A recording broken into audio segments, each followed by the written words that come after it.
It was a tough one for Vanderbilt over the weekend, losing at home to Wake Forest 45-25 after completely dominating their first two opponents. Mike Wright was sensational in those games. He had 2 turnovers, was part of a third in a muffed exchange that technically got credit to Ray Thomas on a fumble. The offense struggled because of that. He got benched in the second half.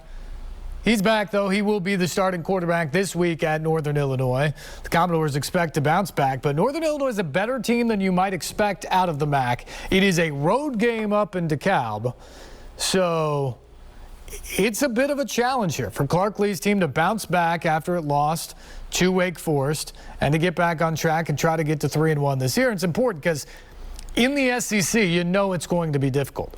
So if you're Vanderbilt and you have any designs of getting to a bowl game and having that type of success in a season, you've got to win the non-conference games. Vanderbilt started off 2-0 in that, but they lost over the weekend to Wake Forest. That was a difficult game against a ranked opponent. But this is a game now that they need to win. This is going to be a big game to show the progress of this program and how they can bounce back, how Mike Wright bounces back, and where they can ultimately go. And here was Clark Lea today talking with the media about his team, the loss over the weekend, and getting set for Northern Illinois. Clark, after you watched film, what were some things that you saw that you liked and you didn't like that you didn't catch live? Well, I think that the story of the game is the turnovers, right? So that coming out of that, I liked the competitive spirit we started with. I thought there were sparks on all 3 phases. I thought the 4th down stand there early was a chance to grab some early momentum. We weren't able to do that. On the subsequent possession, we're moving out of the knockout zone there, and I think doing an effective job. And I think in that, 3rd down sequence, a punt's not a bad play for us. Thought the defense was playing well, but you had this unraveling in that moment where, we throw a pick 6 and then turn around and go 3 and out, turn around and it's a 1-play touchdown. And then another fumble that leads to the second score there early in the second quarter. So it's just, we have to be a team that can step into those moments where we're, it's an abnormal approach. Hey, things are not going our way, so the next group that's on the field goes out on the field with the intention of swinging things our way. And I think that's a mindset. It's an attitude. That's what winning teams do. And so for us, the learning from that sequence and that early stalling out is just that we have to take control, and we have to be a team that can exert our will in that moment to tip the game back in our favor. I thought the defense held the line heading into halftime. We had a number of possessions there that we were able to hold Wake Forest out of the end zone. And that gave us a shot coming out in the second half, and then we didn't start well enough to really put a dent in the score. And there were some individual performances that were good. There were some flashes of play, again, in all 3 phases that I thought were representative of who we want to be, but we're not at a program yet that can inflict the damage that we inflicted on ourselves and come out of it. Clark, I see Devin Lee is listed on this week's depth chart. Is he expected to be back this week?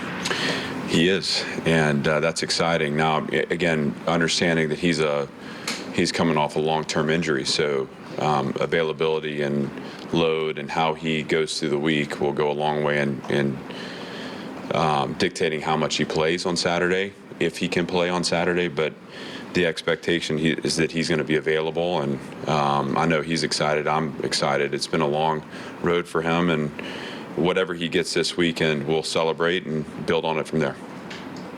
I imagine you're pretty familiar with NIU. What are your impressions of the team they had this year, as well as Rocky Lombardi, who's having a good season and had a good season last year too? Yeah, he's good. They're a good team. This is a program that, has really been at the top of the MAC conference for a long time. They've won over 70% of their home games in the last 20 years. This weekend for them will be a 10-year celebration of their Orange Bowl team. This is a program that has gone to bowl games 11 of the last 14 seasons, and 2 of those 3 years where they weren't in bowls were a part of Coach Hammock's rebuilding. And I mean, he's been, I think I really admire the job he's done. They were 5-7 in 19, 0-6 in 20 in the COVID year, but I believe they were the youngest team in the FBS that season. They come back in 21 and go 9-5 and win the MAC. I mean, that's an impressive turnaround. He's done it, by building culture, and you can tell in the way they play. They have identity. They're tough. They're physical on offense, physical on defense. The quarterback is a playmaker, and I think it starts with the run game for them, and that loosens his ability to make plays on the perimeter, throwing the ball. And it's a team that showed character last week, rallying from 24-7 behind to build a lead in the fourth quarter. So, I mean, you put all those things together, this is a really good football team and a really, good football program that we're going to go play on the road, and we're going to have to obviously be at our best. And that's been the message to the team this week. I mean, a year ago, this group, Northern Illinois, opened the season at Georgia Tech with a win.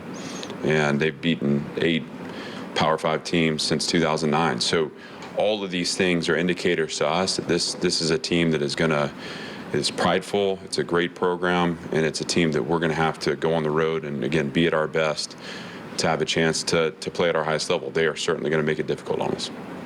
You guys won at Hawaii, obviously, earlier in the year, won at Colorado State last year.